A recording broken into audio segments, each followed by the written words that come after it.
إن الحمد لله نحمده ونستعينه ونستغفره ونعوذ بالله من شرور أنفسنا ومن سيئات أعمالنا من يهده الله فلا مضل له ومن يضلل فلا هادي له وأشهد أن لا إله إلا الله وحده لا شريك له وأشهد أن محمدا عبده ورسوله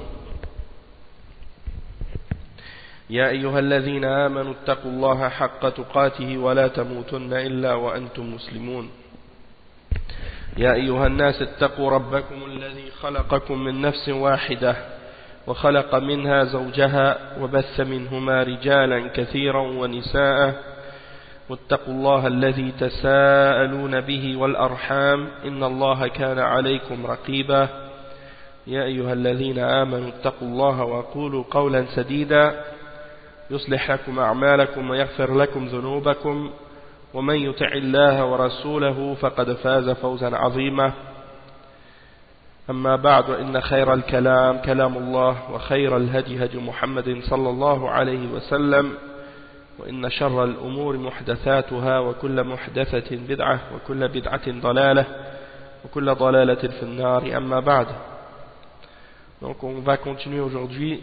Qu'est-ce qu'on a commencé du nouveau cours qu'on va faire? Donc c'est le premier le livre sur Al-Wala wal-Bara, et aujourd'hui c'est le cours numéro 2 de l'explication de ce livre, Haqiqatul Wala wal-Bara fil Kitab wa Sunnah. Et le premier point qu'on va expliquer maintenant, on va expliquer dans le livre les introductions que le cheikh a mentionnées par rapport à ce sujet. Il y a 4 introductions, comme j'ai mentionné au dernier cours, 4 points d'introduction. Donc on va voir jusqu'où on peut arriver aujourd'hui dans ces 4 points-là. Et puis par la suite, on continuera avec le point central, l'introduction du livre lui-même sur le sujet de Al-Wala wal-Bara. Mais même les introductions sont à ce sujet-là, donc ça a un lien, c'est juste une introduction pour nous aider à comprendre le sujet avant de rentrer dedans. Donc, Al-Muqaddima Al-Oula, Khuturatu Bab Al-Wala wal-Bara. Donc, la première introduction, c'est le danger de cette question de Al-Wala wal-Bara. Le fait que c'est une question qui est dangereuse. C'est un sujet délicat, si on veut. Et donc, c'est très important de le comprendre correctement selon la compréhension de Ahlus Sunnati wal Jama'a. Parce que si on ne le comprend pas correctement selon la aqida d'Ahlus Sunnati wal Jama'a et des Salaf al-Salih, on risque de tomber dans les extrémismes et dans les égarements, comme on a mentionné au dernier cours. L'extrémisme des Khawarij, qui font le takfir de n'importe qui sans avoir de preuves et sans avoir de règles, et l'extrémisme également des gens de bid'a parmi les soufiyas et les murji'ah qui n'acceptent al-bara de personne et qui demandent aux musulmans d'établir al-wala de tout le monde. Donc le cheikh il commence en disant inna aqidat al-wala wal-bara min akhtar abwab al-mu'taqad لأنها أحد أبواب التكفير التي ولج منها الخوارج قديما ومن سار على طريقتهم ممن جاء بعدهم لتكفير المجتمعات وتدمير الممتلكات بشبه واهية كعش العنكبوت. وقد قال شيخنا العلامة محمد بن صالح العثيمين الذي هو من أكثر من جالس الشباب وصبر لهم صبرا قلما صبره أحد، وهو يتكلم عن الموالاة والمعاداة ودخول خزاعة في عهد النبي صلى الله عليه وسلم وهم كفار في صلح الحديبية لأنهم أهل نصح. الباب المفتوح في فتاوى الباب المفتوح، السؤال 1507. قال وهذه المسألة من أدق المسائل وأخطرها ولا سيما عند الشباب، لأن بعض الشباب يظن أن أي شيء يكون فيه اتصال مع الكفار فهو موالة لهم وليس كذلك. Donc le chef commence par le fait de dire que la aqida de Al-Wala wal-Bara c'est une des questions qui est parmi les plus dangereuses de la aqida, une des questions de la aqida qui est les plus dangereuses et les plus sensibles. Parce que c'est une des questions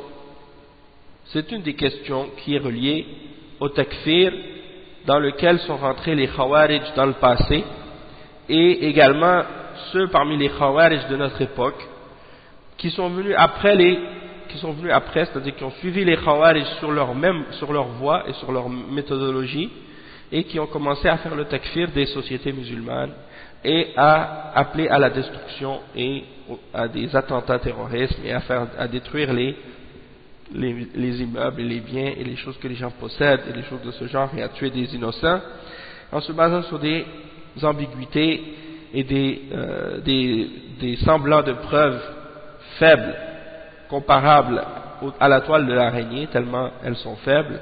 Et notre cheikh Al-Allama Muhammad ibn Salih Al-Uthaymin, un des savants qui a été parmi ceux qui se sont assis le plus souvent avec les jeunes qui ont eu ce genre de shubuhat justement et qui a enduré ce que peu de gens ont été capables d'endurer comme justement par rapport à ces jeunes-là, mais il a été patient et il a parlé donc du sujet de al-mu'ala wal-mu'ada, le fait d'aimer pour Allah et de détester pour Allah, et il a mentionné l'exemple de Khuza'a, la tribu de Khuza'a qui à l'époque du prophète sallallahu alayhi wa sallam étaient des kuffars et qui sont rentrés dans l'entente de paix de Al-Hudaybiyah avec les musulmans malgré que ce sont des kuffars parce que c'était des gens qui étaient honnêtes, qui étaient fiables. Et il en parle dans Al-Liqa al-Bab al-Maftuh, Liqa al-Bab al-Maftuh, volume 3, page 366, la question 1507, et il dit dans la réponse qu'il a donnée, c'est une question qui fait partie des questions les plus subtiles et les plus dangereuses, et en particulier chez les jeunes, parce que certains des jeunes, ils pensent que toute chose qui est reliée à des relations avec les kuffars, ils pensent que ça fait partie de s'allier avec eux et de les aimer ou des choses de ce genre, alors que ce n'est pas le cas. Intaha kalamuhu rahimahullah. Et ça c'est la question, même ici à Montréal et même ailleurs, il y a des jeunes, et il y a même parmi ceux qui se prétendent être des prêcheurs, même ici à Montréal et ailleurs, qui font le takfir justement en se basant sur ces questions-là.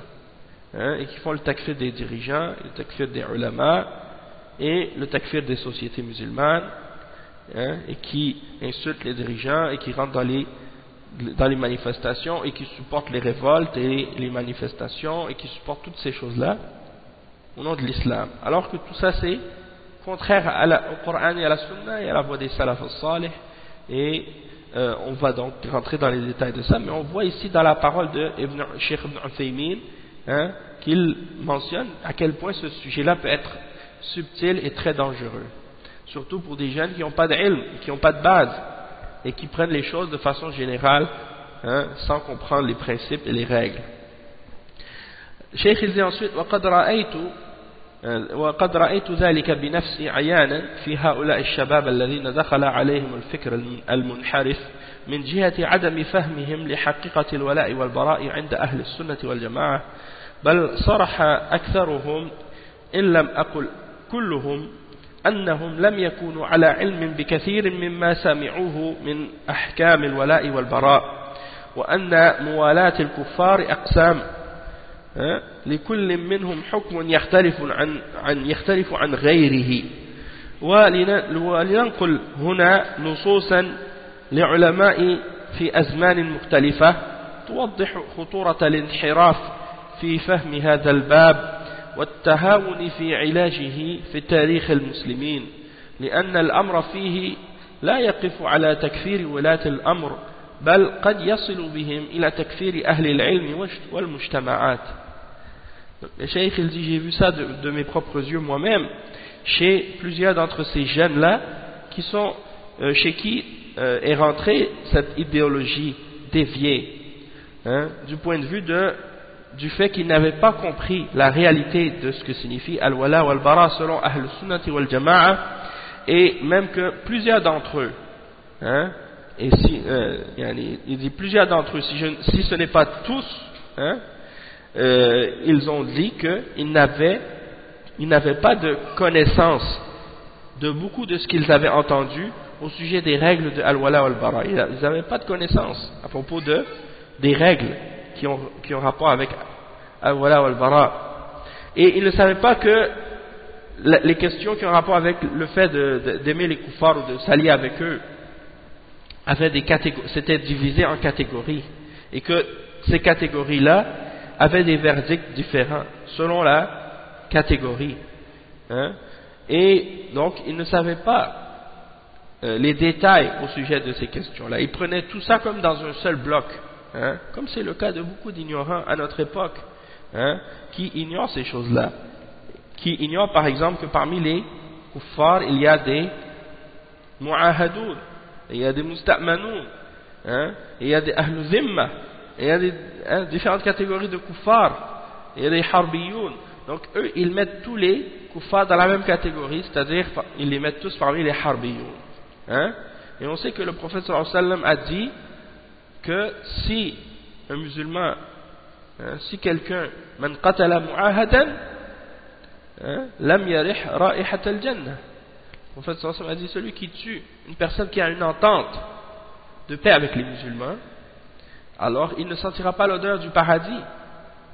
Donc ça c'est pour faire comprendre que la personne qui a une entente, c'est-à-dire la personne parmi les kuffars qui fait partie d'une nation dont cette nation-là a une entente de paix, leur dirigeant a une entente de paix avec les pays musulmans ou certains pays musulmans, alors celui qui le tue, il ne sentira pas l'odeur du paradis. Il a commis un grand crime. Et on a parlé au dernier cours de certaines règles à ce sujet-là, ou bien dans différents cours qu'on a donnés, on a parlé de ça. Puis également, qu'est-ce qui est important de comprendre, c'est comme par exemple qu'est-ce qui est arrivé durant la semaine, l'attentat qui a été fait contre l'ambassadeur américain en Libye. Ça rentre dans les catégories de ça. Ça rentre dans qu'est-ce qui est interdit et qu'est-ce qui est un grand crime. Puisque non seulement c'est un kafir qui fait partie des kuffars qui a une entente de paix avec les musulmans, parce que les États-Unis ils ont une entente de paix avec les pays musulmans, mais non seulement ça, il fait partie des ambassadeurs, il fait partie du corps diplomatique envoyé dans les pays musulmans qui représentent leur État. Et ça c'est encore plus grave.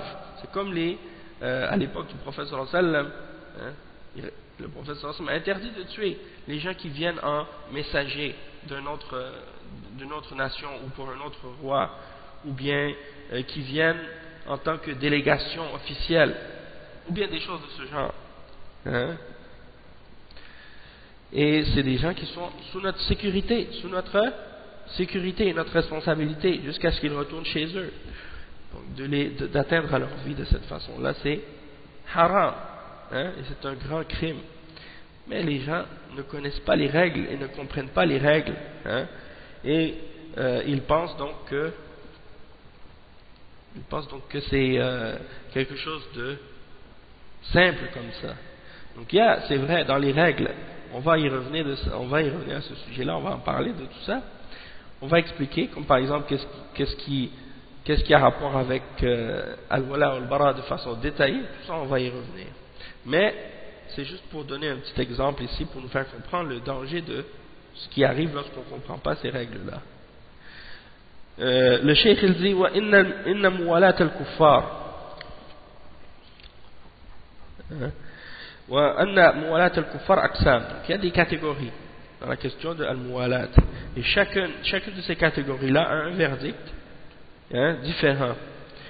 Et on va ici mentionner des paroles des savants de différentes époques pour clarifier le danger de la déviation dans la compréhension de al-Wala wal-Bara, et le danger également de faire preuve de négligence aussi dans la façon de remédier à ces déviations dans la compréhension à travers l'histoire des musulmans.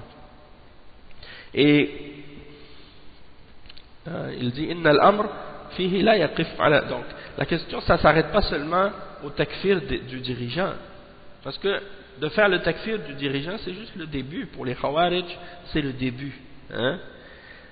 Après vient également par la suite le fait de faire le takfir des hommes de science parmi les ulama, puis en découle par la suite le fait de faire le takfir des sociétés, des individus, de toute la société au complet. Et c'est ça le danger. C'est ça le danger de la mentalité, de l'idéologie des Khawarij et de la façon comment ils propagent leurs idéologies et leurs da'wah. Donc, qu'est-ce que vous avez entendu par rapport à qu'est-ce qui s'est passé en Libye durant la semaine? Tout ça, c'est des exemples qui rentrent dans ces questions-là aussi. Ça a un lien. Et ces attentats-là, c'est des attentats contre l'islam en réalité. Ceux qui font ça au nom de l'islam sont en réalité en train de nuire à l'islam. Et c'est des choses dont tous les musulmans qui suivent le Coran et la Sunna et la compréhension des salaf al-salih et tous les salafis et tous les ulama salafiyin de la terre se désavouent de ce genre d'attentats. Même si c'est fait à cause d'un film, des gens qui ont fait un film pour insulter le prophète sallallahu alayhi wa sallam, comme Cheikh Al-Fawzan il l'a expliqué, il a dit les koufars, c'est pas aujourd'hui qu'ils ont commencé à détester le prophète sallallahu alayhi wa sallam et à détester l'islam. Et c'est pas seulement le prophète Mohammed sallallahu alayhi wa sallam qu'il déteste, et c'est pas du prophète Mohammed sallallahu alayhi wa sallam seulement dont il se moque, mais il se moque de tous les messagers d'Allah. Et je me souviens même quand j'étais jeune, avant même d'être musulman, que les chrétiens avaient fait des films pour se moquer de Isa alayhi salam, et pour se moquer de Moussa alayhi salam. Et dernièrement, justement, ils ont fait différents films, les kuffars. Ils ont fait différents films pour se moquer de plusieurs prophètes, pour se moquer du prophète Nuh alayhi salam, pour se moquer de d'autres grands prophètes également. Pourtant, est-ce que les gens ont réagi? Est-ce que les gens ont fait du bruit? Non. Donc, en réalité, on devrait être conscient du fait que de se moquer d'un prophète parmi les prophètes, que ce soit le prophète Mohammed sallallahu alayhi wa sallam ou un autre prophète, c'est un acte de kufr. C'est un acte de kufr et c'est une grande atteinte contre la foi de l'islam et des musulmans.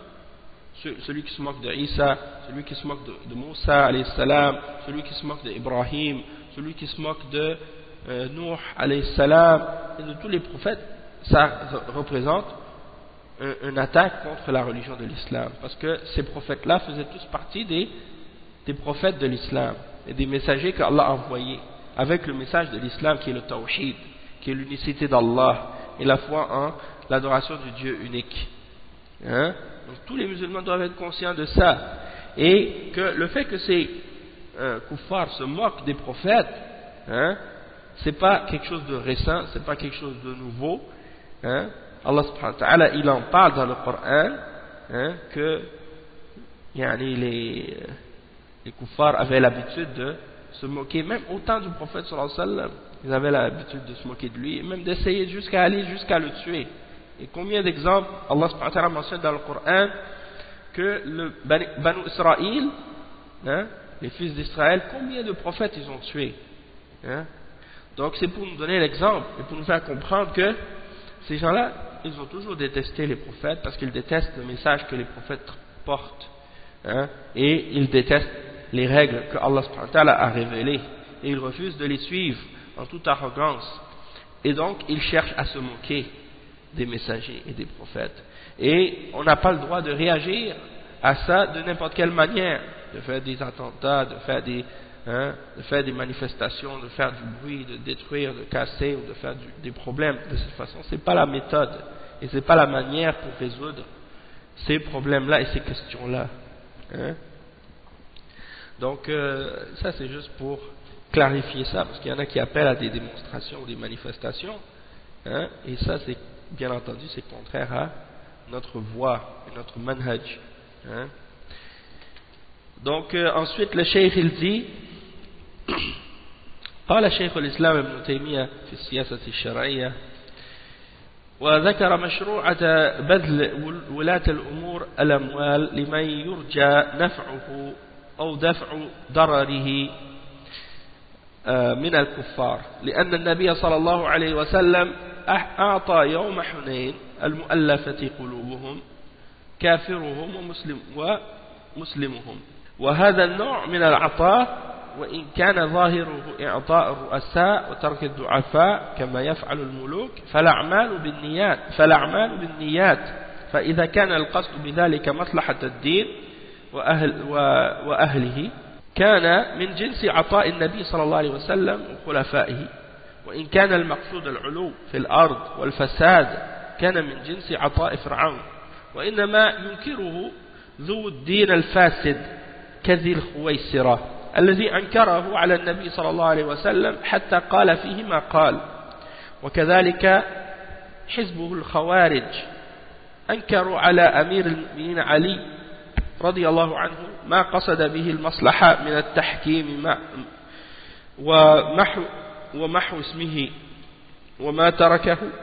وما تركه من سبي نساء المسلمين وسبيانهم. وهؤلاء أمر النبي صلى الله عليه وسلم بقتالهم لأن معهم دينا فاسدا لا يصلح به دينا ولا آخرة.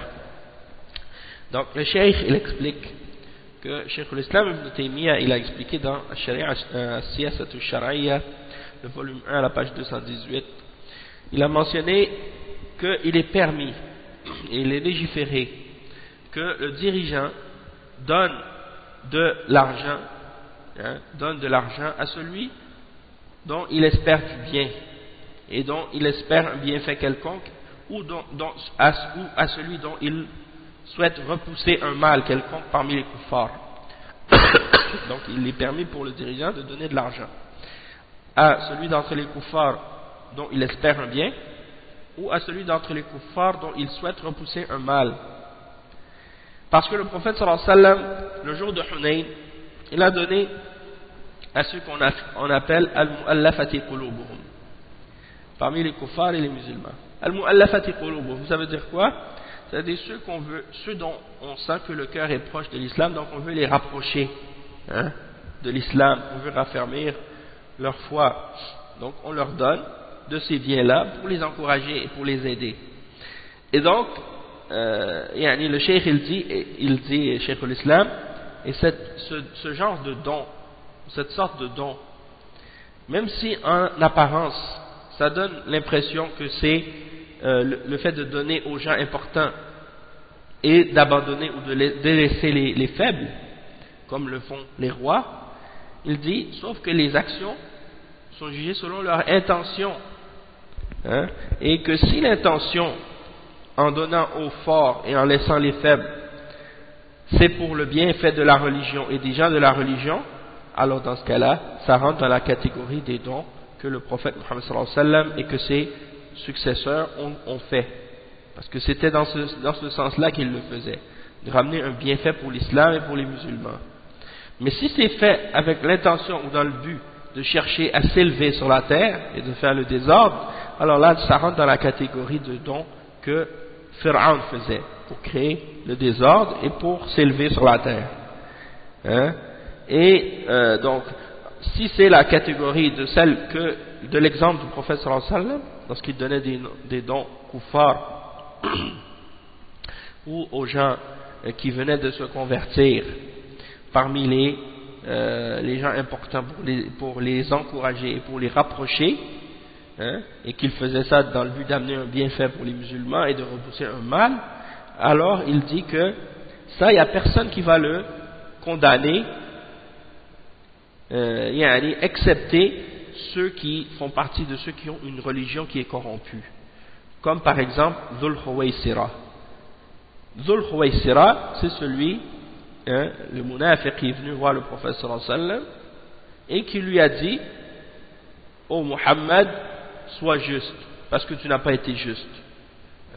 Il lui a dit: crains Allah, sois juste, tu n'as pas été juste, quand il a distribué le butin, parce qu'il a donné aux gens qui sont nouvellement convertis, ou bien aux gens importants, pour les rapprocher et pour repousser un mal. et il a laissé les faibles. Hein. Donc, Dhul Khuwaysira, il juge par son ignorance, hein, et par sa faiblesse d'esprit, et il vient et il critique le prophète sallallahu alayhi wa sallam de cette façon-là, sans connaissance. Et donc, il a dit cette parole, hein, et la même chose avec son parti, ceux qui les ont suivis parmi les Khawarij. Ils ont condamné Ali, Amir al-Mu'minin, radiyallahu anhu, d'avoir cherché qu'est-ce qui va ramener un bien pour les musulmans en prenant des juges, hein, ou en désignant quelqu'un pour juger dans la fitna qui se produisait, pour essayer de faire la réconciliation. Et ils l'ont blâmé également d'avoir effacé son nom, hein, ou bien d'avoir effacé le titre qu'il avait comme Amir al-Mu'minin. Hein, pourquoi il a enlevé son titre de Amir al-Mu'minin? Hein, ils l'ont blâmé pour ça. Ils lui ont dit, s'il n'est pas Amir al-Mu'minin, il est Amir al-Kafirin. Hein, et Abdullah ibn Abbas, quand il a débattu avec eux justement à ce sujet-là, il leur a dit, n'est-ce pas que le prophète sallallahu alayhi wa sallam, quand il a fait as-sulh al-Hudaybiyah et qu'il a écrit Muhammad Rasulullah, hein, les mouchrikoun ont refusé qu'il écrive ça, et donc le prophète sallallahu alayhi wa sallam a effacé il a effacé Muhammad Rasulullah, il a écrit Muhammad ibn Abdullah. Il a dit, de toute façon ça ne nuit en rien que je ne l'écrive pas, parce que Allah sait que je suis son messager. Hein? Donc si le fait d'effacer ce titre là, ça faisait en sorte qu'il n'était plus Amir al-Mu'minin, ou qu'il était devenu Amir al-Kafirin, alors que dire de l'exemple du prophète Muhammad sallallahu alayhi wa sallam dans ce cas-là? Donc ça c'est la preuve de leur ignorance, ils ne connaissent pas l'islam, et ils font pas partie des Sahaba. Les Khawarij ne faisaient pas partie des Sahaba, c'était des ignorants, et malgré tout ils cherchent à comprendre l'islam, et ils pensent qu'ils comprennent mieux l'islam que les Sahaba. Et ils pensent qu'ils connaissent mieux l'islam que les Sahaba, parce qu'ils se basent juste sur qu'est-ce qu'ils lisent dans le Coran sans avoir la compréhension qui vient avec. Hein? Et donc, comme le prophète sallallahu alayhi wa sallam a dit à leur sujet, ils récitent le Coran sans que ça dépasse leur gorge, et ils sortent de l'islam comme la flèche, hein, assortie de son arc. Et ils ont même cherché à dire à Ali, hein, parmi les exemples qu'ils ont donnés contre lui, c'est qu'il a abandonné, ou il n'a pas pris des femmes esclaves parmi les femmes musulmanes et parmi les enfants musulmans. Il n'avait pas pris d'esclaves parmi eux. Il les a laissés. Hein, il les a laissés. Donc eux, ils ont dit, pourquoi il n'a pas pris d'esclaves? Soit que c'est des musulmans, soit que c'est des kuffars. S'il les combat alors que ce sont des musulmans, alors dans ce cas-là, il est kafir. En tout cas, plein de shubuhat qu'ils avaient, ils étaient mélangés dans ces questions-là. Et Abdullah ibn Abbas leur a clarifié les questions, il les a réfutés sur ces points-là. Et Ali radiyallahu anhu a ordonné de les combattre par la suite quand ils ont commencé à tuer des musulmans. Eh bien, il a ordonné de les combattre. Parce que ce sont des gens qui ont une religion qui est corrompue. Hein? Et avec cette corruption qu'ils ont dans leur religion, eh bien, ils ne peuvent rien faire de bon, ni dans des choses de la dunya, ni dans l'au-delà. Parce que tout ce qu'ils font va être corrompu, à cause de la corruption de leur religion. Et c'est ça ce qu'on voit de la part des Khawarij d'aujourd'hui aussi. Leur compréhension de l'islam a été corrompue par plein d'idéologies, par plein de penseurs islamistes qui sont déviés, comme Sayyid Qutb, et d'autres également, parmi cette catégorie-là. Et donc, à cause de ça, ils ont une religion qui est corrompue, et qui les amène à faire tout ce qui est contraire à l'islam au nom de l'islam. Et donc, c'est l'exemple pourquoi Ali radiyallahu anhu les a combattus, et tous les khulafa qui sont venus après, qui ont eu affaire à ces gens-là, les ont combattus, jusqu'à notre époque. Ensuite, il y a une autre citation, c'est la fin de la citation, il y a une autre citation qui est mentionnée, et c'est la citation du Cheikh Abdul Latif ibn Abdul Rahman ibn Hassan ibn Muhammad Abdul Wahhab, rahimahullah. Donc, qu'est-ce qu'il dit? Il dit, قال رحمه الله لما ابتلي علماء الدعوة السلفية في وقته بأقوام يتكلمون في باب الولاء والبراء بنصوص لم يفهموها في الدرر السنية. Donc le cheikh il parle, le cheikh Abdul Latif il parle de certaines personnes, parce qu'à une époque la da'wa salafiyya il a été éprouvé à son époque par des gens justement de cette catégorie parmi les ignorants qui parlent des questions de al-wala wal-bara et qui mentionnent des textes mais qui ne les ont pas compris, comme c'est mentionné dans Ad-Durar As-Saniya, le volume 1, à la page 468.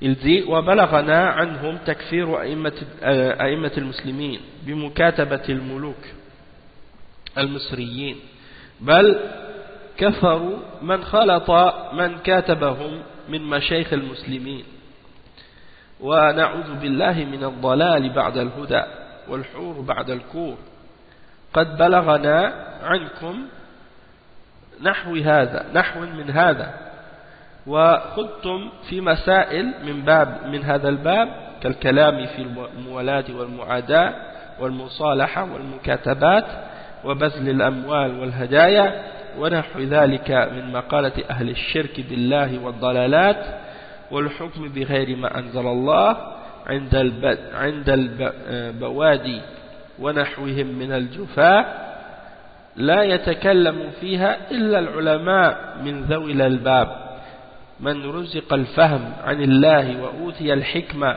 وفصل الخطاب. أما التكفير بهذه الأمور التي ظننتموها من مكفرات أهل الإسلام فهذا مذهب الحرورية المارقين الخارجين على علي ابن أبي طالب أمير المؤمنين ومن معه من الصحابة فإنهم أنكروا عليه تحكيم أبي موسى الأشعري وعمرو بن العاص في الفتنة التي وقعت بينه وبين معاوية وأهل الشام وأنكرت الخوارج عليه ذلك وهم في الأصل من أصحابه من قراء الكوفة والبصرة وقالوا حكمت الرجال في دين الله وواليت معاوية وعمرا وتوليتهما وقال الله تعالى إن الحكم إلا لله. Donc le cheikh il les réfute ici, il réfute cette catégorie de takfiriyin et d'ignorants qui font le takfir en essayant de se baser sur les questions de al-wala wal-bara, comme ceux qu'on trouve à notre époque parmi les égarés. Il dit وَبَلَغَنَا عَنْهُمْ تَكْفِيرَ أَئِمَّةِ الْمُسْلِمِينَ. Donc on nous a transmis de votre part que vous faites le takfir des dirigeants musulmans parce qu'ils ont écrit au roi égyptien et parce que vous avez même fait le takfir de ceux qui ont côtoyé ceux qui leur ont écrit parmi les shuyukh des musulmans. Et on demande le refuge d'Allah et la protection d'Allah contre l'égarement après avoir été guidé. Et il dit, et on nous a également transmis de votre part, on nous a transmis à votre sujet ce genre de comportement. Et vous avez pataugé dans des questions à ce sujet, comme le fait par exemple de parler au sujet de prendre les gens pour alliés, al-mu'alat, d'aimer, de prendre pour alliés et de détester et de se détacher, de se séparer, al-mu'alat, al-mu'adat. Vous avez parlé de ces questions-là et vous avez parlé des questions en rapport avec les ententes et les communications, le fait de communiquer avec ces gens-là, avec les rois et les dirigeants des autres pays, des choses de ce genre. Et le fait de leur donner de l'argent ou bien de leur donner des cadeaux. Toutes ces choses-là sont des choses dont vous avez parlé.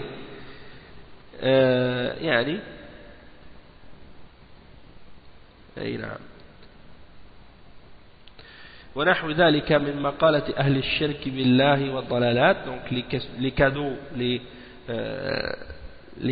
ou l'argent que vous avez pu donner à des gens qui ont du shirk avec Allah ou bien qui ont des égarements, ou le fait de parler des questions en rapport avec le fait de juger par autre que ce que Allah a révélé. Et vous avez parlé de ça auprès des Bédouins, et d'autres également parmi les gens qui ont de la rudesse ou de la dureté. Sauf que ces questions-là sont des questions que seuls les savants et ceux qui ont une intelligence et une compréhension doivent parler. Hein? Celui qui a reçu de la part d'Allah subhanahu wa ta'ala la compréhension, qui a reçu la sagesse et qui a reçu le don de la parole, qui sait comment s'exprimer correctement dans ces questions-là. En ce qui concerne le fait de faire le takfir en se basant sur ces questions-là, c'est-à-dire de faire le takfir sur des questions que vous avez pensé, vous, être des choses qui rendent les gens de l'islam kuffar, ça c'est la voie et le madhab des Haruriyya, c'est-à-dire les Khawarij, hein, ceux qui font le takfir sans preuve, et qui font le takfir des musulmans pour des péchés. Hein. Toutes ces questions-là, ça rentre dans ces choses-là, hein, qui font le takfir des musulmans par rapport à des questions qui sont reliées avec le fait de juger par autre que la loi d'Allah, ou bien le fait de donner des cadeaux aux kuffars, ou bien le fait de, par exemple, faire des ententes de paix avec eux. Hein, eux, ils font le takfir en se basant sur ces choses-là. Et le cheikh, il dit, ça c'est des choses, vous pensez, vous, que ce sont des choses qui font sortir de l'islam, alors que ce n'est pas le cas. Et ça, c'est la voie des Haruriyya, des gens qui ont quitté l'islam et qui sortent de l'islam, ceux qui sont sortis contre Ali ibn Abi Talib, Amir al-Mu'minin, et ceux qui étaient avec lui parmi les Sahaba. Donc ils ont combattu Amir al-Mu'minin Ali, radiyallahu anhu, et les Sahaba, et ils pensaient qu'ils étaient en train de faire un djihad contre les Sahaba. Hein? Et ils pensaient qu'en tuant les Sahaba, ils allaient se rapprocher d'Allah et rentrer au paradis en les tuant. Ça, c'est l'égarement total. Et pourquoi ils les combattaient? Une des raisons, c'est parce que ils disaient que Ali radiallahu anhu a pris un juge. Donc, il y avait deux personnes qui avaient été choisies pour être comme des arbitres, en fait.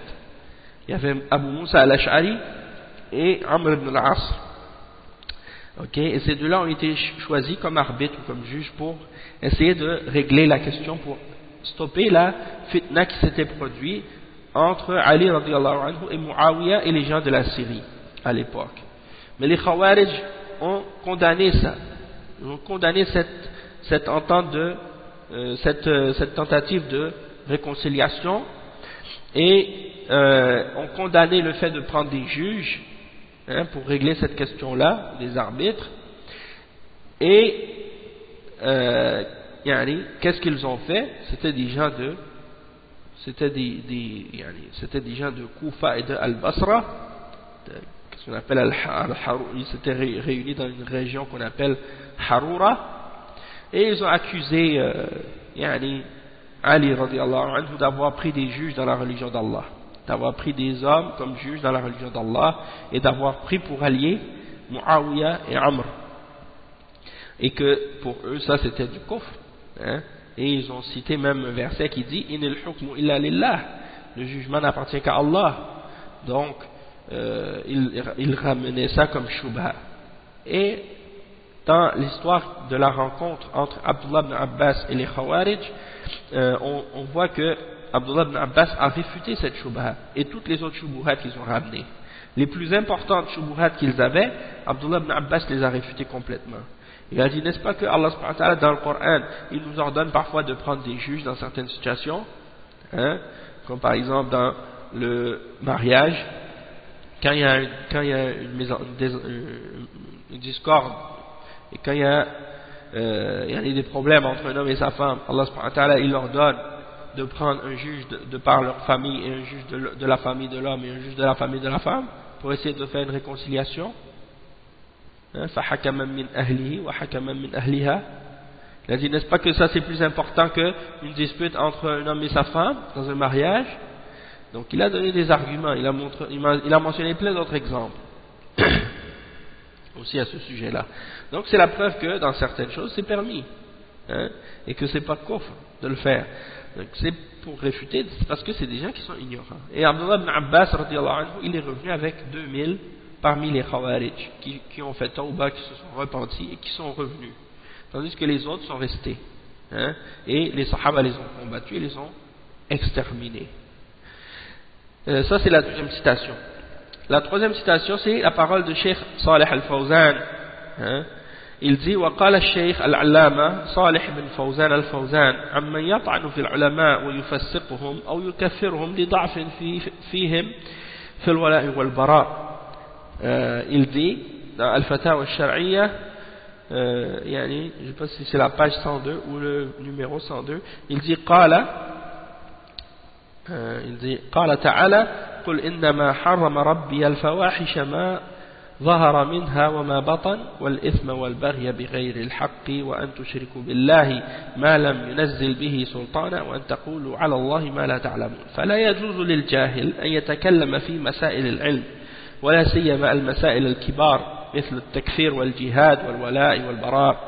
أما النميمة والغيبة والوقيعة في أعراض ولاة الأمر والوقيعة في أعراض العلماء فهذه أشد أنواع الغيبة وهذا أمر لا يجوز. وأما مسألة الأحداث التي حدثت والتي تحدث وأمثالها فهي من شؤون أهل الحل والعقد وهم الذين يتبحثون فيها ويتشاورون فيها ومن شأن العلماء أن يبينوا حكمها الشرعي. وأما عامة الناس والعوام وأما الطلبة المبتدئون ليس هذا من شؤونهم. قال الله عز وجل وإذا جاءهم أمر من الأمن أو الخوف أذاعوا به ولو ردوه إلى الرسول وأولي الأمر منهم لعلمه الذين يستنبطونه منهم ولولا فضل الله عليكم ورحمته لاتبعتم الشيطان إلا قليلا. Donc Cheikh Al-Fawzan il a dit à propos de ceux qui attaquent les ulama et les déclarent pécheurs ou les déclarent kuffar à cause d'une faiblesse qu'ils ont dans la question de al-wala wal-bara, il dit dans les Fatawa al-Shar'iyya numéro 102 ou la page 102, il dit qala ta'ala, donc il cite le verset, dit mon Seigneur n'a interdit que les turpitudes. Mon Seigneur n'a interdit que les turpitudes, ce qui en est apparent et ce qui en est caché, c'est-à-dire les grands péchés, les péchés qui sont laids. Hein? وَمَا ظَهَرَ مِنْهَا, ce qui est apparent, وَمَا بَطَنْ, ce qui en est caché, وَالْإِثْمِ, et le péché, وَالْبَغِي, la transgression, بِغَيْرِ الْحَقِّ, sans que ce soit justifié. وَأَن تُشْرِكُوا بِاللَّهِ مَا لَمْ يُنَزِّلْ بِهِ سُلْطَانًا, et que vous associez, que vous donniez à Allah subhanahu wa ta'ala des associés, des partenaires dans l'adoration, hein, alors qu'il n'a fait descendre à ce sujet-là aucune preuve. وَأَن تَقُولُوا عَلَى اللَّهِ مَا لَا تَعْلَمُونَ, et que vous disiez à propos d'Allah ce dont vous n'avez aucune science. Il n'est donc pas permis, donc, le fait de parler à propos d'Allah sans science. Allah subhanahu wa ta'ala l'a mentionné après le shirk. C'est pour dire ici qu'il commence par qu'est-ce qui est grave, mais il avance vers, il mentionne de plus en plus grave. Et la dernière chose qu'il mentionne, c'est le fait de parler à propos d'Allah sans science. Et donc de parler dans les questions de religion sans science, ça c'est quelque chose de très très dangereux, très grave. Et c'est pour ça que le cheikh il mentionne ce verset-là, pour montrer la gravité du fait de parler de la religion d'Allah sans science. Il dit il n'est pas permis à l'ignorant de parler dans les questions de religion, et en particulier dans les questions qui sont très importantes, très grandes, comme les questions qui ont rapport avec le takfir, les questions qui ont rapport avec le djihad, et les questions qui ont rapport avec al-wala wal-bara. Ça c'est interdit. Et il dit en ce qui concerne le fait de faire de la médisance et de parler dans le dos et d'attaquer l'honneur des dirigeants et de parler de l'honneur des ulama, eh bien ça c'est parmi les catégories de médisance et de parler dans le dos qui sont parmi les plus graves et les plus sévères. Et c'est une question, et ça c'est quelque chose qui n'est pas permis. En ce qui concerne la question des événements qui se sont produits, hein, les événements et des choses qui sont arrivées, ces questions-là font partie des choses qui concernent les gens de al-hill wal-aqd, c'est-à-dire des gens dans la société qui ont les responsabilités et qui prennent les décisions, hein, les décideurs dans la société, les gens importants de la société, les dirigeants, les hommes de science, les savants, les spécialistes dans leur domaine. C'est eux qui font les recherches dans ces questions-là et qui se consultent entre eux. Hein? Donc ça fait partie du rôle des savants de l'islam, des ulama, de clarifier le verdict de la charia dans ces choses-là. En ce qui concerne le commun d'entre les gens, et les gens du commun parmi les musulmans, et les débutants dans la science de l'islam, ça ne fait pas partie de leurs affaires, ça ne les concerne même pas. Toutes ces choses que les gens appellent aujourd'hui l'actualité, ça ne concerne pas le commun des musulmans, ça concerne les savants, ça concerne les ulama, hein, et les dirigeants, c'est eux que ça concerne. Et les musulmans n'ont pas, le commun des musulmans n'ont pas à rentrer dans ces questions-là et à discuter même ou débattre de ces questions-là. Allah subhanahu wa ta'ala, le cheikh il mentionne le verset 83 dans Surat An-Nisa, il dit, et lorsque leur vient une question ou quelque chose qui a rapport à la sécurité ou la crainte, il la diffuse. Mais s'il l'avait ramené à son messager, s'il l'avait ramené au messager et à ceux d'entre eux qui détiennent le commandement, et bien ceux d'entre eux qui peuvent extraire, qui peuvent faire sortir les verdicts, hein, et les sagesses et les règles de ces questions-là, auraient su quoi faire de ces informations-là. Et si ce n'était de la grâce d'Allah sur vous et de sa miséricorde, vous auriez tous suivi le shaitan, excepté peu d'entre vous. Donc c'est pour dire que les informations qui ont rapport avec la sécurité ou la crainte ou des choses de ce genre, des choses importantes dans la société, ça revient aux hommes de science, ça revient aux ulama, parce que c'est eux qui peuvent en tirer des informations importantes pour être capables de savoir quoi faire avec ces informations-là et comment réagir, et non pas le commun d'entre les musulmans et les gens du peuple, les gens de la population, les gens de la rue, comme on dit. وسئل معالي الشيخ صالح بن عبد العزيز آل الشيخ عن شخص يجلس مع من يكفرون العلماء الكبار بحجة أنهم يظاهرون المشركين ويوالونهم ويعلمون هذا لصغر يعلمون هذا لصغار السن ويربونهم عليه ولا سيما بعد صدور الفتوى في تحريم التفجيرات في بلاد الكفار.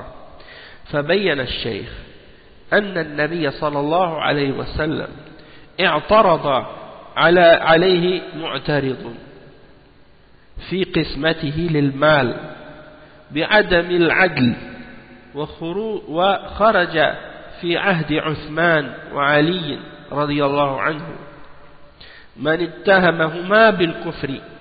ثم قال فتاوى الأئمة في النوازل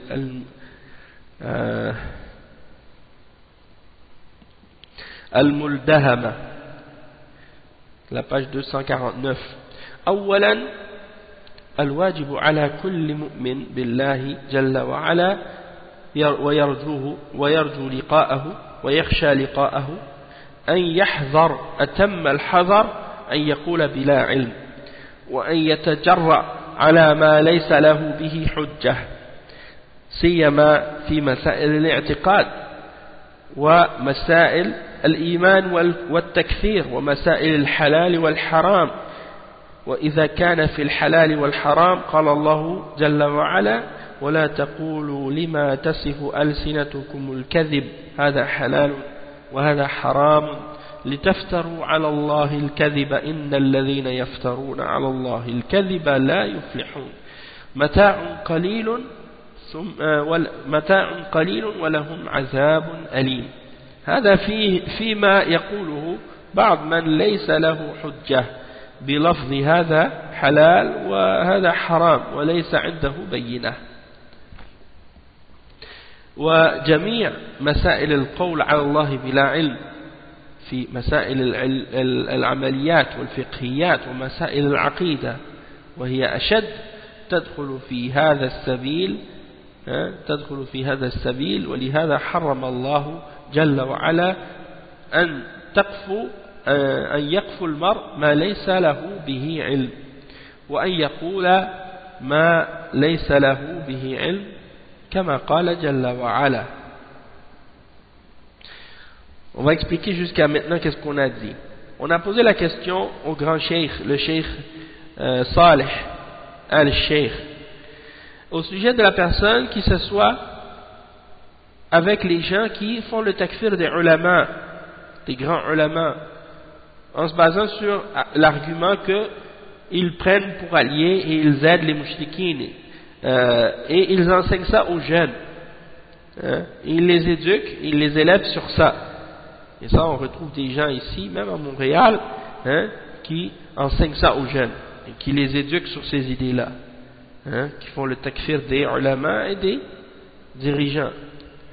Et le cheikh il dit, et en particulier après que soit sortie la fatwa au sujet de l'interdiction des attentats dans les pays des kuffars. Donc, certains d'entre ces takfiriyin, quand ils ont vu les ulama ont interdit les attentats terroristes dans les pays des kuffars, ils ont commencé à dire que les ulama prennent pour alliés les kuffars et les mushrikines et faire le takfir des ulama après ça. Donc c'est pour vous montrer l'égarement de ces gens-là. Et donc le cheikh a expliqué et a clarifié que le prophète sallallahu alayhi wa sallam, à son époque, il y a un égaré, un ignorant qui est venu s'opposer à la façon dont il avait distribué les biens et le butin. Okay, ça c'est Dhul Khuwaysira, comme on en a parlé tout à l'heure. C'est le premier d'entre ceux qui était parmi le premier d'entre ceux qui ont ramené cette bid'a et cet égarement de s'opposer au prophète sallallahu alayhi wa sallam dans sa façon comment il a distribué le butin, et qui a dit au prophète crains Allah. Il n'a même pas dit au prophète, il a dit ô Muhammad. Il l'appelle par son prénom et sans aucun respect. Sois juste, parce que tu n'as pas été juste. Il l'accuse d'injustice, le prophète sallallahu alayhi wa sallam. Le prophète sallallahu alayhi wa sallam lui a dit, si je ne suis pas juste, qui donc sera juste autre que moi? Après ça, à l'époque de Uthman, ces gens-là sont sortis, parce que le prophète sallallahu alayhi wa sallam a dit, de cet homme vous allez voir sortir des gens, et il les a décrits comme étant des gens qui prient beaucoup, qui jeûnent beaucoup, qui vont faire beaucoup d'adoration, mais qui vont lire le Coran sans compréhension. Et ces gens-là sont sortis effectivement. À l'époque de Othman, ils ont assassiné Othman, radiyallahu anhu. Et à l'époque de Ali, radiyallahu anhu, et ils ont assassiné Ali, radiyallahu anhu. Au nom de l'islam, ils pensaient faire ça au nom du djihad et au nom de l'islam, comme ceux qui sont aujourd'hui en train d'appeler au takfir et appeler au djihad et à faire des attentats au nom de l'islam. Ils tuent les musulmans et ils pensent qu'ils sont en train de faire le djihad, et ils font des attentats contre qui? Contre des kuffars qui ont des ententes de paix avec les musulmans, et ils pensent faire le djihad, et ils sont même pas ils ont aucune autorité. Ce sont des gens qui se sont donnés eux-mêmes le droit de faire ça. Donc ce sont des gens d'égarement, comme Bin Laden, Al-Zawahiri, Anwar al-Awlaki. Il y a des gens à Montréal qui vénèrent ces gens-là. Il y a des gens à Montréal qui pensent que Bin Laden c'est un savant, qui pensent que Al-Zawahiri c'est un savant, qui pensent que Anwar al-Awlaki c'est un savant, alors que ce sont des ignorants, des ânes, qui ne connaissent rien. Ce sont des égarés et des shayatines, ce sont des diables, des gens d'égarement et des égarés qui égarent. Donc comment prendre ces gens-là comme référence dans la religion? Et c'est ça qu'ils enseignent maintenant ici à Montréal aux jeunes convertis. Ils sont en train de les éduquer sur ça. Les jeunes convertis, ils les éduquent à suivre ces gens-là, à écouter ces gens-là et à respecter ces gens-là, et à apprendre de tous les hizbiyin, de tous les takfiriyin, de tous les gens de bid'a. C'est ça leur référence. A'udhu billah. Il y en a un même qui vient me voir, il m'a dit clairement comme ça. Il m'a dit, pour moi, Ben Laden c'est un savant, puis moi je le suis, puis c'est mon... A'udhu billah. Il n'y a aucun savant qui a dit que déjà ces gens-là n'ont étudié avec aucun savant, et aucun d'entre les savants n'ont mentionné à leur sujet qu'ils étaient des savants. Et bien au contraire, Hein, ils ont été critiqués, et même avant même le 11 septembre, ils ont été critiqués par les ulama. Comme Cheikh Ibn Baz, il l'avait critiqué, il a parlé de lui, et Cheikh Muqbil, avant le 11 septembre, il avait déjà parlé contre Osama bin Laden, et beaucoup d'autres également. Hein, et beaucoup d'autres exemples comme ça. Et après, après le 11 septembre, c'est encore pire. Donc, de toute façon, maintenant, alhamdoulilah, ils sont en train tous de se faire tuer un après l'autre. Hein? Parce que c'est le résultat de leurs actions et de leurs égarements. Parce qu'ils ont refusé de suivre l'exemple du prophète Muhammad sallallahu alayhi wa sallam et des salaf as-salih. Et ils ont refusé d'écouter et de suivre l'exemple et les paroles et les clarifications des ulama de l'islam au sujet de ces questions-là. Donc, le cheikh, il dit que le prophète sallallahu alayhi wa sallam, donc, il dit donc les Khawarij, il parle des Khawarij, il dit que sont sortis contre Uthman, sont sortis contre Ali, radiyallahu anhu. Ils ont même assassiné Uthman et ils ont assassiné Ali. Et ils les ont accusés tous les deux d'avoir commis du kufr. Puis, il dit, le cheikh Salih al-Sheikh, dans une fatwa qu'il a donnée, il dit, premièrement, l'obligation pour toute personne qui croit en Allah et qui souhaite ou qui espère en sa rencontre et qui craint sa rencontre, il doit faire très très attention de ne pas dire des choses à propos d'Allah sans science et de ne pas s'avancer de façon effrontée dans des choses au sujet desquelles il n'a aucune preuve, et en particulier dans les questions de la croyance, dans les questions de la foi et du takfir, et du fait de déclarer quelqu'un mécréant, et dans les questions qui ont rapport avec qu'est-ce qui est halal et qu'est-ce qui est haram. Hein? Donc ça, si c'est dans des questions par exemple comme qu'est-ce qui a rapport avec qu'est-ce qui est halal et qu'est-ce qui est haram, comme Allah subhanahu wa ta'ala il dit dans Surat An-Nahl, le verset 116 dans Surat An-Nahl, et là, ne dites pas de qu'est-ce que Allah subhanahu wa ta'ala, ne dites pas avec vos langues ne dites pas conformément au mensonge proféré par vos langues, ceci est halal et ceci est haram, ceci est permis, ceci est interdit, pour forger un mensonge contre Allah. Certes, ceux qui forgent un mensonge contre Allah n'auront pas de succès, ne réussiront pas. Hein? Petite jouissance, ils auront une petite jouissance, mais dans l'au-delà, ils auront un châtiment douloureux. Hein? Donc ça, c'est au sujet de celui qui parle de ce dont il n'a aucune preuve, hein, en disant ceci est halal et ceci est haram, alors qu'il n'a aucune preuve. Hein? Et ça rentre également dans toutes les questions au sujet desquelles quelqu'un peut parler alors qu'il n'a pas de science. Il parle à propos d'Allah sans connaissance, dans les questions dans les questions qui ont rapport avec les actions, les questions qui ont rapport avec le fiqh, les questions qui ont rapport avec la aqidah, et ça c'est encore plus grave. Hein? Ça rentre dans cette question-là, ça rentre dans cette même voie. Hein? Et ça fait partie de ce que Allah a interdit. Il y en a que quelqu'un cherche ce dont il n'a aucune science. C'est-à-dire, il cherche à rentrer et à parler et à dire des choses au sujet de ce qu'il n'a pas de connaissance. Yaqfu wa yaqul ma laysa lahu bihi ilm. Allah subhanahu wa ta'ala, il dit dans Surat Al-A'raf, le verset 33, wa an taqulu ala Allahi ma la ta'lamun, comme on l'a mentionné tout à l'heure dans le verset, et que vous disiez après avoir mentionné le shirk, il dit, et de dire à propos d'Allah ce dont vous n'avez aucune science. Et dans le verset 36 dans Surat Al-Isra, wa la taqfu ma laysa laka bihi ilm inna as-sam'a wal basara wal fu'ada kullu ulaika kana anhu mas'ula. C'est-à-dire, ne dites pas ou ne cherchez pas ce dont vous n'avez aucune science. Certes, l'ouïe et la vue et le cœur seront, tout cela seront questionnés. Donc, on sera questionné pour ce qu'on dit, on sera questionné pour ce qu'on entend et ce qu'on a vu. Et on n'a pas le droit de parler ou de dire qu'est-ce qu'on n'a pas de connaissance, hein, ce au sujet de quoi on n'a pas de connaissance.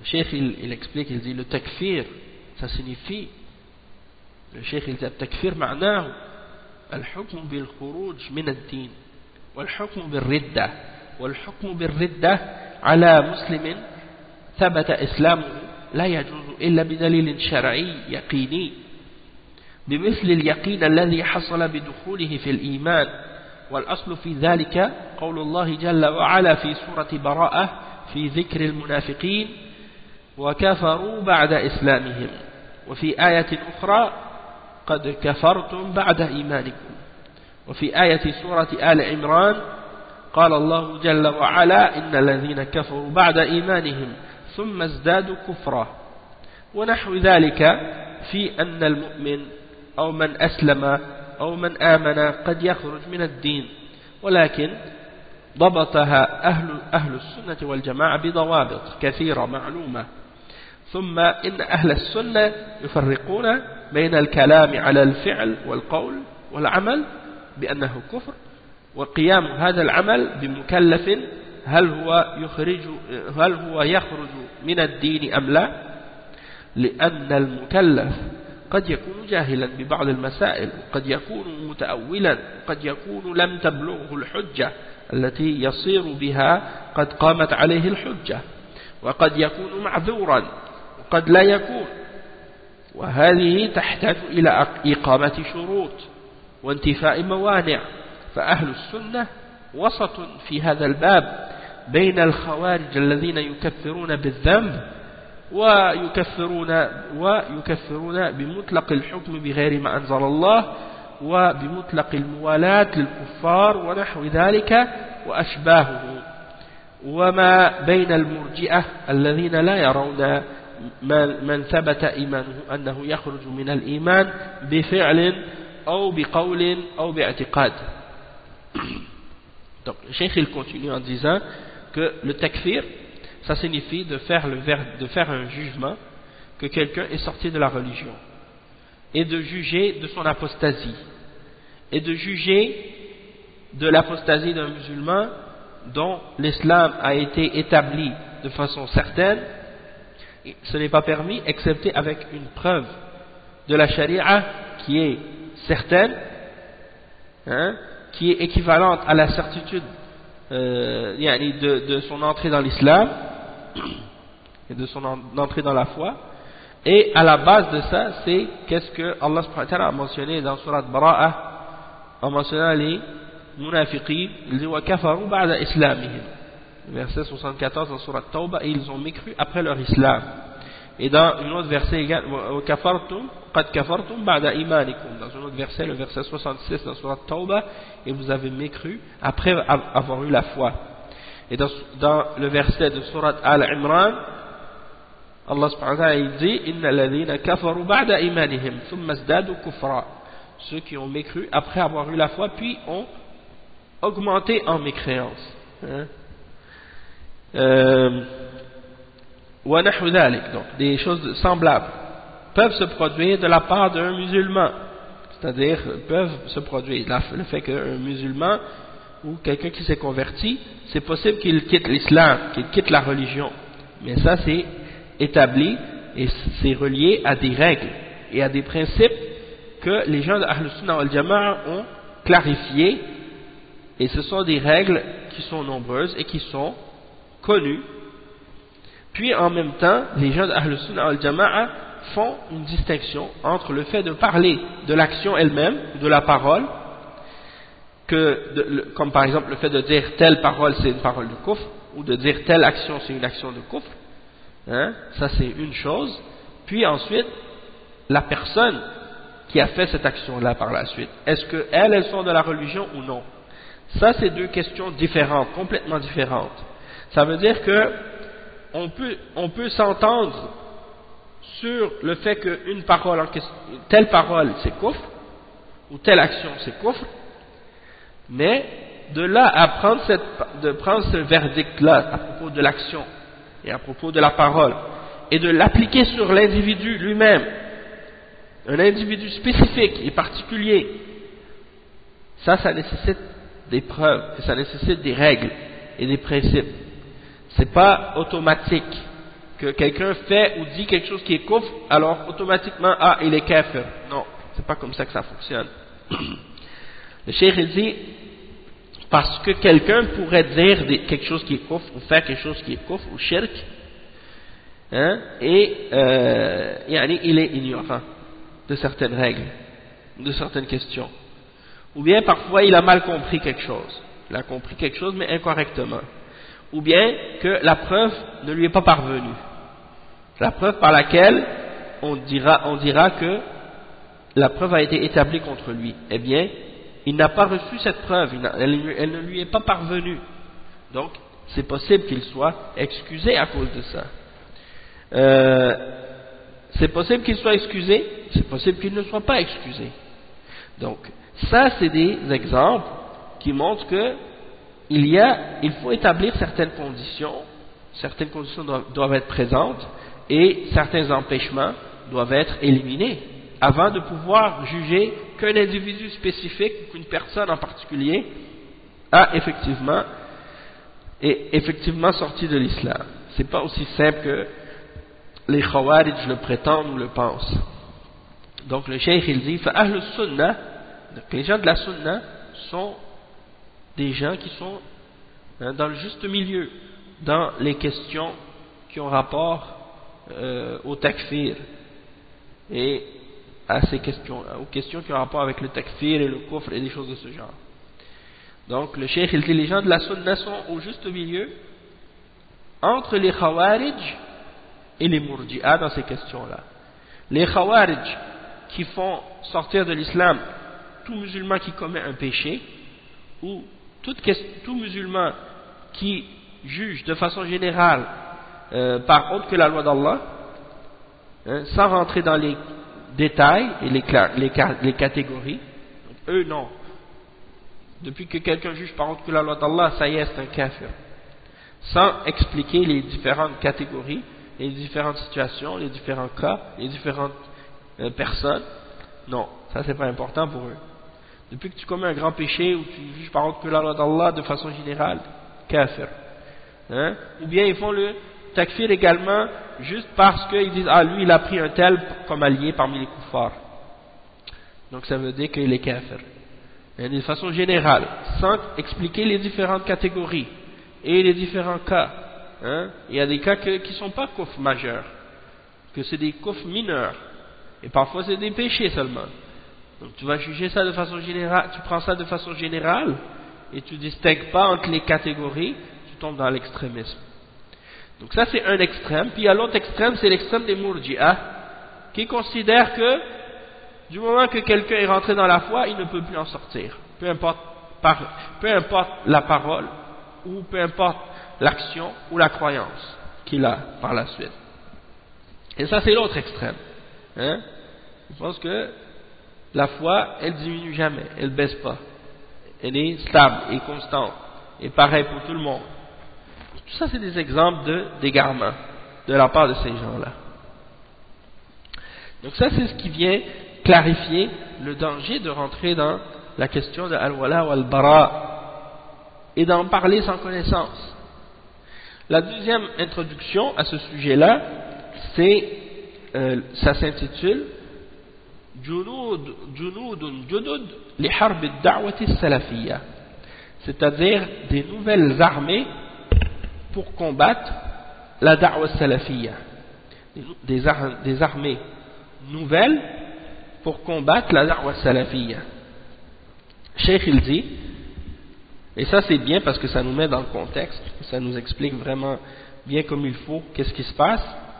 Il dit لما ظهر الخلل في فهم بعض شباب هذه البلاد في باب الولاء والبراء وعدم معرفة منهج أهل السنة فيه فوقعوا بسببه في التكفير والتفجير. قام بعض المناوئين للدعوة بنسبة هذا التكفير الذي هو على منهج الخوارج لأئمة الدعوة ومصنفاتهم.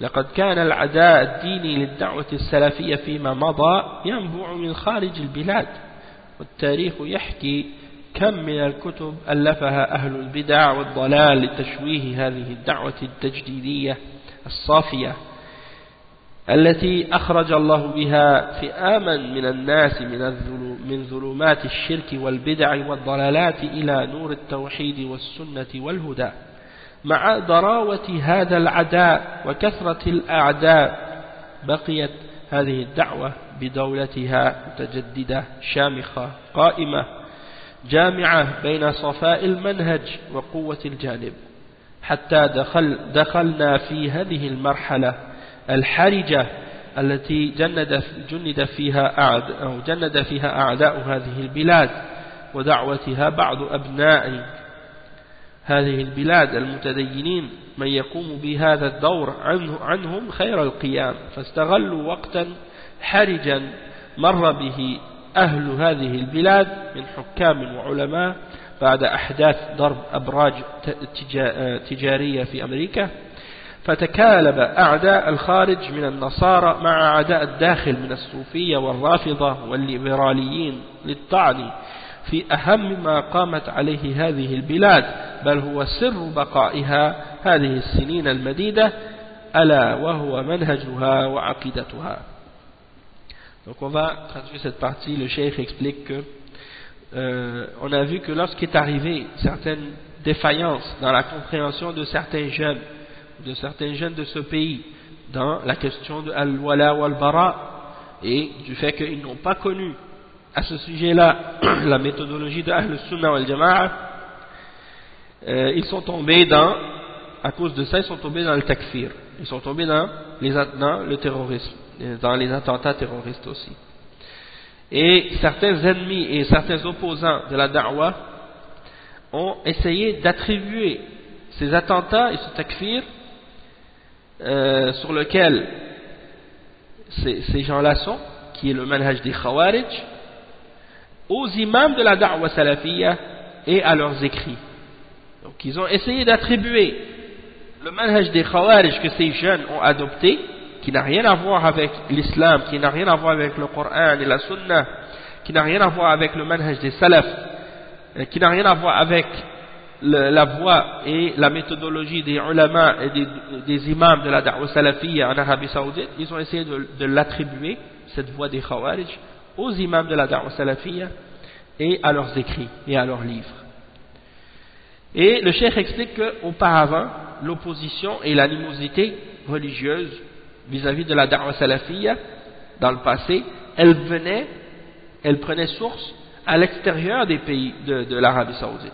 Elle venait de l'extérieur.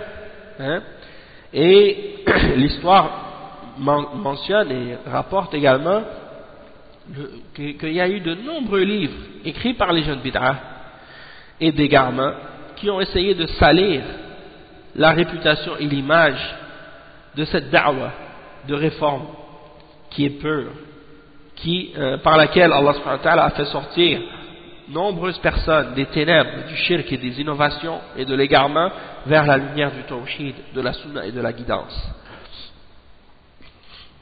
Donc, et malgré cette attitude d'animosité de la part des ennemis et des gens qui opposent cette da'wah est restée toujours ferme et bien ancrée et bien solide.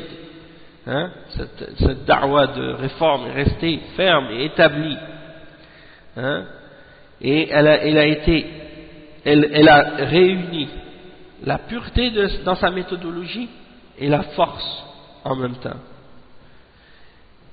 Jusqu'à ce que on rentre dans cette étape, dans la période actuelle, qui est une période harija, c'est-à-dire une période un peu ennuyante, embêtante, sur certains points de vue, gênante, parce que il dit par la suite, on est rentré dans cette période qui est une période gênante, et on a vu que des gens de l'intérieur du pays ont été pris dans les armées des ennemis, pour attaquer cette da'wah dans ce pays, parmi les gens religieux.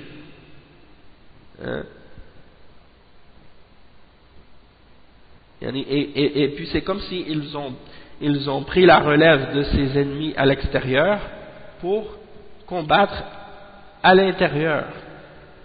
Et donc ils ont utilisé cette période qui est une période gênante, comme on l'a dit, la période gênante dans laquelle les gens de ce pays sont, la période gênante dans laquelle les gens de ce pays sont, parmi les dirigeants, parmi les ulama, depuis le 11 septembre, lorsqu'on a frappé les tours jumelles aux États-Unis, en Amérique, eh bien, tous les ennemis de l'extérieur se sont mis tous ensemble et se sont réunis avec les ennemis de l'intérieur, parmi les chrétiens et les juifs à l'extérieur, et les ennemis de l'intérieur, parmi les soufis qui sont en Arabie Saoudite, et parmi les rafidas qui sont en Arabie Saoudite, et parmi ceux qu'on appelle al-libéraliyin, c'est-à-dire les gens qui appellent en fait à toutes les idées libérales.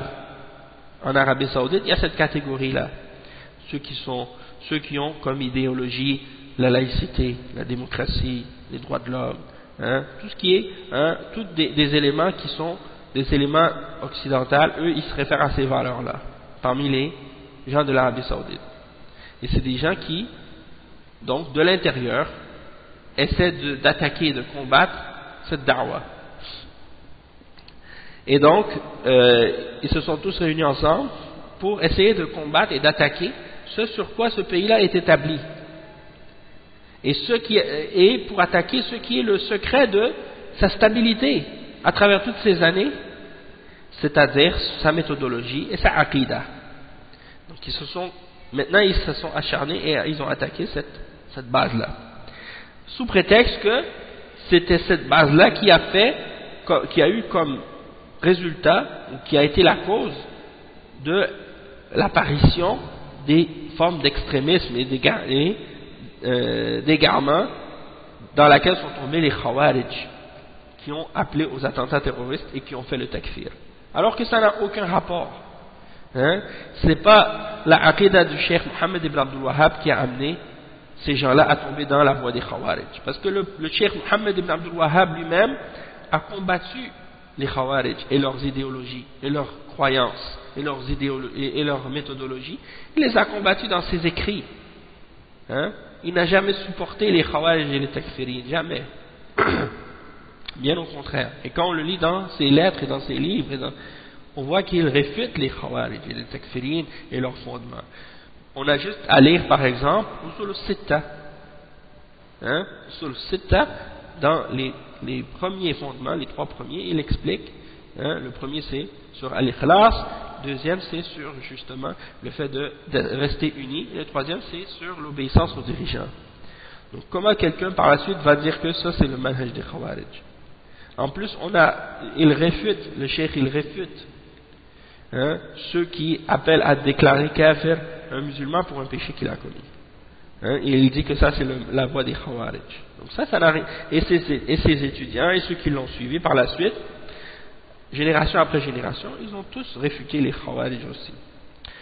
Donc le cheikh dit وهؤلاء الجدد ليسوا على درجة واحدة فمنهم العدو الحاقد على هذه الدعوة المباركة المشكوك في باطنيته ومنهم الأهوج الجاهل الذي لا يدري ولا يدري أنه لا يدري ومنهم طالب العلم الذي حصل على شهادة الدكتوراه في العلوم الشرعية ولكن نازعه عرق الحزبية والانتصار للجماعة الحركية التي تأثر بها فهو يحاول دفع تحميلها نتيجة هذه الأعمال ولو كان ذلك بالطعن في الدعوة التجديدية وعلمائها وهؤلاء يركزون على كتب أئمة الدعوة بأنها سبب لهذا التكفير والتفجير الواقع في بلادنا فيقال لهؤلاء الحاقدين أو الجهلاء قل موتوا بغيظكم إنكم لن تكونوا أشد حربا لهذه الدعوة من جحافل الحقد والكذب والتلبيس حين ظهور هذه الدعوة المباركة مع ذلك فقد ذهب زبدهم وجفاء وهباء منثورا أدراج الرياح أمام قوة الحق ودمغه لهذا الباطل إنكم لن تكونوا أشد منهم ولا أشد منهم حجة ومكرا ولقد كان الواجب عليكم أن تعرفوا لأئمة الدعوة قدرهم وسباقتهم في تجديد التوحيد وإحياء السنن وإماتة البدع ولا أن تكونوا عونا لأعداء الدعوة من الصليبيين والليبراليين والصوفيين والرافضة لأنه إنما يعرف الفضل لأهل الفضل ذوي الفضل. Donc on va lire cette partie maintenant. Le cheikh il dit que parmi ceux qui se sont ralliés aux ennemis de cette da'wa, parmi les nouvelles armées, ils ne sont pas tous au même niveau ou au même degré. Parmi eux, il y a l'ennemi qui a la haine et la rage contre la da'wa bénie, la da'wa salafiyya, et on doute qu'ils fassent partie des gens des sectes batiniya, des gens de batiniya. C'est-à-dire des gens qui font partie des gens qui cachent la réalité de leur croyance. Hein? Ils font partie des sectes ésotériques. Parmi eux, il y en a d'autres qui sont des purs ignorants. Il ne sait pas la vérité et il ne sait même pas qu'il ne sait pas. Et il y en a une autre catégorie qui sont des étudiants en sciences, des gens qui ont étudié la charia, qui ont reçu un doctorat en sciences de la charia. Toutefois, ils ont parfois une certaine appartenance ou un lien avec les groupes de Hizbiyya. Les groupes de Hizbiyya comme les Ikhwan et les autres groupes de Hizbiyya. Et ils cherchent à les défendre. Hein, ils cherchent à défendre ces groupes de Hizbiyya, hein, parce qu'ils ont été influencés par ces groupes-là, et ils veulent repousser les résultats il essaie d'éloigner ou de repousser le résultat des actes qui ont été faits de leur groupe, pour innocenter leur groupe, même si ils vont passer ou même s'ils vont c'est-à-dire ils essaient d'innocenter leur groupe des actions qui ont été posées et du résultat de ces actions-là, même si pour le faire ils doivent attaquer la da'wa de réforme, la da'wa salafiyya qu'il y a eu en Arabie Saoudite et les ulama de cette da'wa. Donc il essaie d'innocenter son groupe et il essaie de jeter le tort et le blâme sur la da'wa salafiyya de l'Arabie Saoudite et sur ses ulama. Hein?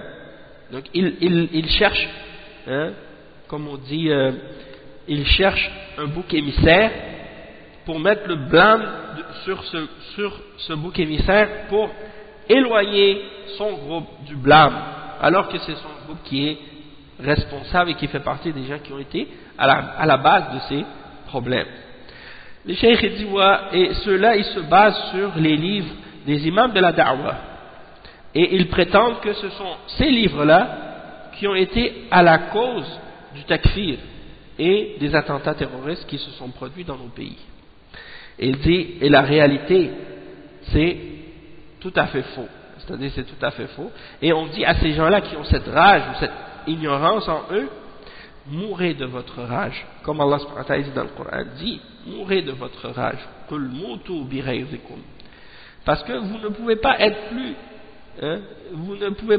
Dieu dans cette guerre que vous faites à la da'wa salafiyya que les premiers qui sont venus opposer cette da'wa-là à l'époque où cette da'wa est apparue, dans la haine qu'ils avaient et le mensonge qu'ils faisaient et la confusion qu'ils essayaient de jeter sur les gens pour les mélanger et les éloigner de la da'wa. Hein? Et malgré tout ce qu'ils avaient comme ruse et comme mensonge et comme confusion, ils n'ont pas été capables de s'opposer ou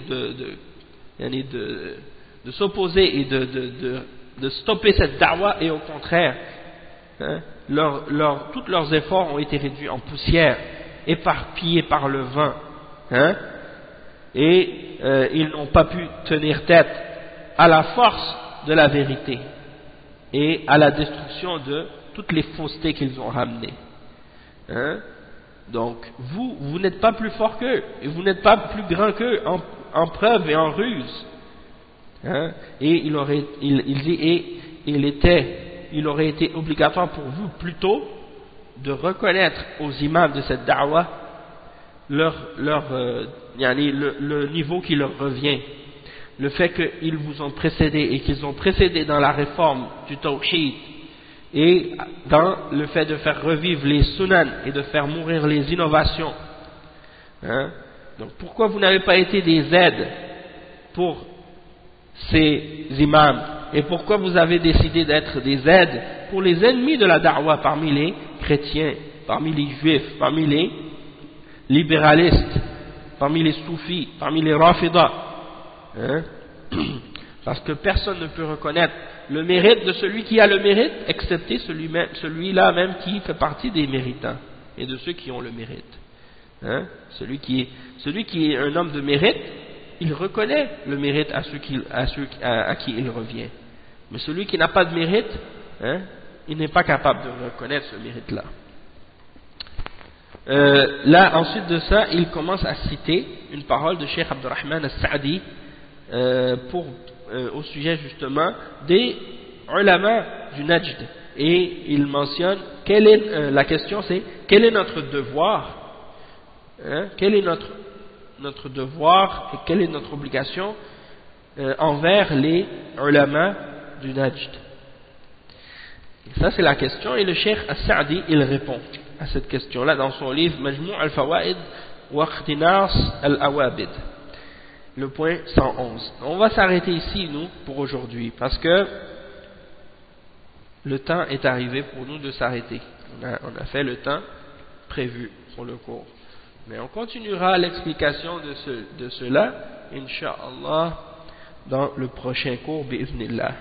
Et vous allez voir que Inch'Allah vous allez voir que le livre a été très bien écrit et qu'il est très clair dans ses explications et qu'il y a des clarifications très importantes pour tout musulman qui veut bien comprendre ce sujet-là. Mais là, c'est une petite introduction qu'on fait. Hein? On y va petit à petit. Donc, on se revoit, Inch'Allah, demain pour le début de l'étude du livre Kashf al-Shubuhat avec le sharh du Cheikh Bin Baz et aussi parfois avec des références au sharh du Cheikh Muhammad ibn Ibrahim al-Sheikh. Hein? Donc on va s'arrêter ici pour aujourd'hui. Subhanakallahumma wa bihamdika ashhadu an la ilaha illa anta astaghfiruka wa atubu ilayk. Barakallahu fikum, jazakumullahu khairan. Assalamu alaykum wa rahmatullahi wa barakatuh. Wa sallallahu wa sallam ala nabiyyina Muhammad wa ala alihi wa sahbihi ajma'in. Assalamu alaykum wa rahmatullahi wa barakatuh.